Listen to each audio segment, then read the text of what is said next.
یہ بتائیے گا کہ یہ خرم دستگیر صاحب نے انٹرویو میں بھی پیچھے کہا ہے، حال ہی میں انہوں نے کہا میں 1 سال سے میاں نواز شریف صاحب کے ساتھ بات کرنے کی کوشش کر رہا ہوں اور وہ مجھے بات کرنے کو نہیں ملتی. تو کیا بات ہے، میاں نواز شریف صاحب کیا سب سے ناراض ہیں یا ان سے ناراض ہیں یا سیاست سے ناراض ہیں؟ دیکھیں پچھلے سال جو ہے وہ جب الیکشن تھے تو اس میں تو میں خود گواہ ہوں کہ خرم دستگیر صاحب بار بار جو ہے وہ ملتے رہے ہیں اور غالباً میاں صاحب گجرانوالہ بھی گئے تھے تو انہی کے پاس گئے تھے.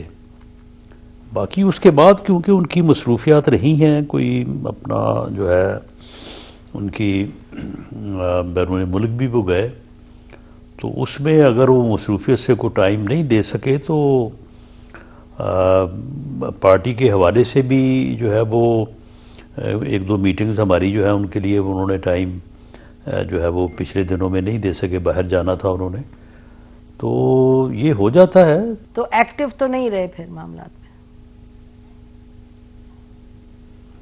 نہیں وہ ٹھیک ہے، نہیں بڑے ایکٹیو ہیں وہ، بڑے ہر تمام معاملات پارٹی کے معاملات جو ہیں یہ پچھلے دنوں میرا خیال 2 دن پہلے پرائم منسٹر صاحب نے ان سے میٹنگ کی ہے، ساری چیزیں ان کے ساتھ ڈسکس کی ہیں. لیکن ابھی یعنی جو ہے وہ اس لیول پہ کوئی میٹنگ میرا خیال ہے کہ آنے والے دنوں میں ہوگی جس میں تمام سینئر لوگ، جس میں خرم دستگیر صاحب بھی شامل ہوں گے، سبھی سے ملاقات بھی ہوگی، باقی جو ہے وہ باقی معاملات پہ بھی اوپر سبھی کی جو ہے وہ رائے لی جائے گی.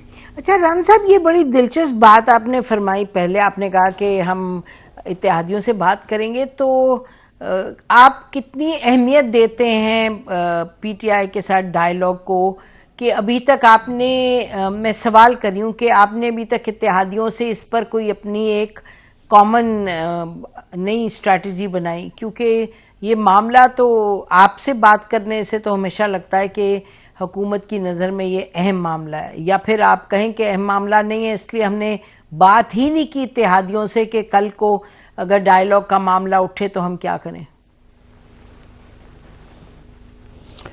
نہیں دیکھیں، اس میں جو ہے وہ جس طرح سے on the floor of the house prime minister نے اپوزیشن کو ڈائیلاگ کی دعوت دی، انہوں نے نہ اس وقت اسے ایکسیپٹ کیا، نہ آج تک انہوں نے ان کو یہ بات جواباً کہی ہے کہ ہم آپ کی دعوت کو ایکسیپٹ کرتے ہیں یا ہم نے اب یہ فیصلہ کیا ہے ہم آپ کے ساتھ بیٹھ کے جو ہے وہ تمام ایشوز کے اوپر جو ہے وہ بات کریں گے. ابھی تک، آج تک. رانا صاحب یہ تو باقی ایک کمیٹی جو ہے وہ انہوں نے، یہ بات چیت ڈائیلاگ کس کے ساتھ کرنا، یہ تو لگتا ہے کہ یہ تو بات میں کوئی ران صاحب معذرت کے ساتھ اس طرح وزن نہیں، کیونکہ وہ 6 دفعہ یہ ان کے پارٹی کے لوگ کہہ چکے ہیں کہ حکومت کے ساتھ، ابھی حامد رضا صاحب کا انٹرویو چلے گا، ہم نے تھوڑی دیر پہلے ان سے کی بات، انہوں نے بھی کہا کہ جی حکومت کے ساتھ بات کرنی ہے، کمیٹی بنی ہے، چکزئی صاحب سے آپ کی بات ہوئی، وہ آپ کو ملے بھی، آپ کو معلوم ہے، آپ یہ تو کچھ مہینوں کی بات ہے. تو یہ شاید نیت ہی نہیں ہے کسی طرف آپ لوگوں کی بھی، آپ کا خیال ہے کہ ضرورت ہی نہیں ڈائیلاگ کی؟ معاملہ یہ ہے کہ 24 نومبر کے جو ان کا اسلام آباد کا گھراؤ، جلاؤ یا حملہ یا یہاں پہ ڈی چوک پہنچنا تھا، اس وقت تک تو ڈائیلاگ ان کی جو ہے وہ کتاب میں ہی نہیں تھے، ان کی سوچ میں نہیں تھے. اس وقت تک تو یہی ان کا پروگرام تھا، اسی کے لیے انہوں نے کوشش کی. تو اب ابھی 26 نومبر کو گزرے جو ہے وہ کوئی سال مہینے تو نہیں ہو گئے، ابھی یہ کل کی بات ہے. اب انہوں نے کمیٹی بنائی ہے، اس کمیٹی میں انہوں نے، اس کمیٹی کو بناتے وقت بانی پی ٹی آئی نے کہیں نہیں یہ کہا کہ حکومت کے ساتھ بات کرنے کے لیے میں کمیٹی بنا رہا ہوں یا پی ایم ایل این سے بات کرنے کے لیے کمیٹی بنا رہا ہوں. وہ کہتے ہیں کمیٹی ہم نے بنا دی ہے، جس کا دل کرتا ہے آ جائے، آگے بات کر لے. نان صاحب چلیں جی، یہ تو بس پھر جو لوگ سن رہے ہیں وہی ڈیسائیڈ کریں گے کس کی کتنی نیت ہے. مجھے یہ بتائیے کہ آپ ڈی چوک کی بات آپ نے 2-3 مرتبہ کی، تو پہلے یہ کہا گیا کہ بالکل فائرنگ نہیں ہوئی، کچھ نہیں ہوئی، گولی نہیں چلی، پھر انہوں نے deputy prime minister senator Ishaq Dar صاحب نے فارن منسٹر بھی ہیں، انہوں نے کہا کہ جی ہوائی فائر ہوئی تھی. ہوائی فائر کی بات کہاں سے، کیوں، کس نے کی جی؟ یعنی فائرنگ کس نے کی، ہوائی فائر کیوں ضرورت؟ دیکھیں پولیس رینجرز آن ریکارڈ ہیں.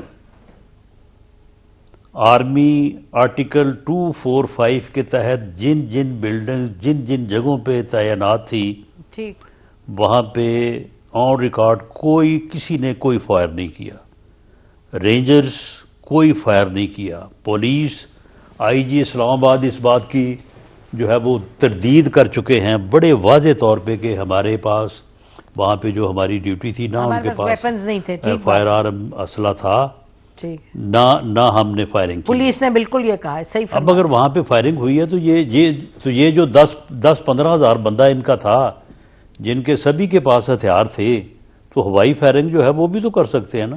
تو آپ یہ فرما رہے ہیں کہ فائرنگ اور وہ کرتے بھی رہے ہیں. جو ران صاحب اگر میں سوال کر لوں کہ اگر پاکستان میں جو اس وقت غصہ اور پولرائزیشن یہ سب ہم تو نہیں اس چیز کو پاکستان کے بارے میں تو نہیں آتا کہ یہ تمام معاملات ہوں، تو اس کو سیٹل کرنے کے لیے اگر آپ کہہ رہے ہیں کہ جی اے بی سی نے فائرنگ کی ہے تو پھر اس میں کمیشن بنانے میں کیا حرج ہے جی؟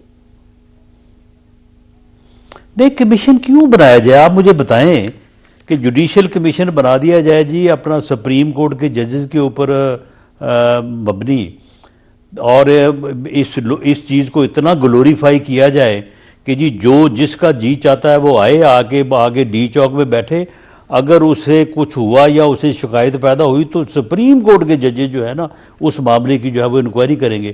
تو پھر تو ہر کوئی جو ہے وہ سیدھا ڈی چوک ہی آیا کرے گا، باقی تو پھر کسی کو کسی اور جگہ پہ رکنے کی ضرورت ہی نہیں ہے. یعنی ان لوگوں کو یہ جو ہے وہ یہ ان کو پریمیم دیا جائے کہ جی آپ آئے تھے یہاں پہ، تو لہٰذا اگر آپ کی یہاں پہ آ کے کوئی طبیعت کے اوپر کوئی چیز ناگوار گزری ہے یا آپ جھوٹ بول رہے ہیں، شک پڑا ہے، تو سپریم کورٹ کے جج آ کے اس بات کو جو ہے وہ انکوائری کریں گے کہ آپ کیا فرما رہے ہیں. معاملہ یہ ہے کہ اس معاملے کی انہوں نے کوئی ایف آئی آر درج کروائی ہے، کسی تھانے میں کوئی درخواست دی ہے، کسی عدالت میں کوئی درخواست دی ہے. اگر ان کا کوئی کلیم ہے تو وہ آئیں سامنے، اس کی انویسٹیگیشن ہوگی، انویسٹیگیشن کے بعد جو ہے وہ معاملہ عدالت میں چلا جائے گا. ٹھیک ہے، تو آپ کہہ رہے ہیں ایف آئی آر نہیں کوئی ہے، کوئی کمپلینٹ نہیں ہے، تو کس وجہ سے کمیشن بنائی جائے؟ ٹھیک ہے، یہ آپ کی پوزیشن ہے رانا صاحب. آپ جے یو آئی میں قطن آج تک کوئی ایک آدمی یہ کمپلینٹ لے کے یا یہ دعویٰ لے کے نہیں آیا جو یہ جلیانوالہ باغ بنا رہے ہیں نا اس کو ڈی چوک کو، کوئی ایک بندہ بھی اس طرح سے جو ہے وہ اپلیکیشن لے کے سامنے نہیں آیا، نہ یہ خود آئے ہیں. ٹھیک، آپ صرف پراپیگنڈا کر رہے ہیں پوری دنیا میں پاکستان کو بدنام کرنے کے لیے. اچھا یہ بتائیے گا کہ جے یو آئی مولانا فضل الرحمان صاحب کے ساتھ آپ کی بات ہوئی ہے، وہ جو بل ہے مدرسوں کا اس پر وہ بہت نالا ہے، اور کل تو وہ کہہ رہے تھے کہ جی پریزیڈنسی سے بار بار رکاوٹ آ رہی ہے، اس کو امینڈ بھی کر کے بھیجا ہے پھر بھی نہیں پاس کیا جا رہا ہے. تو آپ ایز اے پولیٹیکل ایڈوائزر کیا دے رہے ہیں ایڈوائز گورنمنٹ کو؟ جی اس کو ہینڈل کیسے کریں، کیونکہ ظاہر ہے جے یو آئی آپ کے ساتھ نہیں ہے لیکن پھر بھی آپ چاہتے ہیں کہ وہ پوری پی ٹی آئی کی طرف نہ جائے. نہیں دیکھیں، یہ مولانا سے ایک معاملہ طے کر کے یہ لیجسلیشن ہوئی تھی، بعد میں اس میں کوئی دقت آئی ہے اور اسی وجہ سے وہ بل جو ہے وہ رکا ہے، وہ نوٹیفائی نہیں ہوا، اس کی اسینڈ نہیں ہوئی پریزیڈنٹ ہاؤس سے. یہ معاملہ مولانا کے ساتھ بیٹھ کے اس دقت کو بھی سامنے رکھنا چاہیے، اور مولانا کا موقف جو ہے وہ بالکل درست ہے، ایسے ہی ہوا ہے، ان کے ساتھ ہم نے طے کیا تھا کہ جی یہ لیجسلیشن جو ہے وہ ہوگی. تو مولانا کے ساتھ بیٹھ کے وہ دونوں چیزیں جو ہیں وہ حل ہو سکتی ہیں.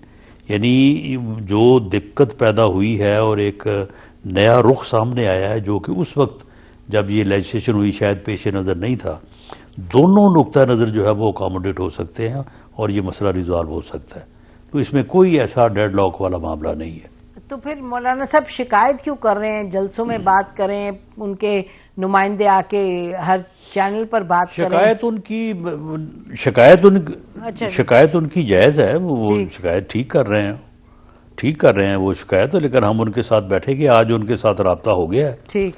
ان کے جو لیگل ایڈوائزر ہیں ان کی پارٹی کے کامران مرتضیٰ صاحب سینیٹر, ان کا اور لا منسٹر کا رابطہ ہو گیا. انشاءاللہ within a week time یہ معاملہ ریزالو ہو جائے گا. ٹھیک ہے, بہت بہت شکریہ رانا صاحب ہم سے نے کہا آج پروگرام میں. ناظرین بریک لیتے ہیں, بریک کے بعد ہمارے ساتھ صاحبزادہ حامد رضا صاحب ہوں گے. Stay with us.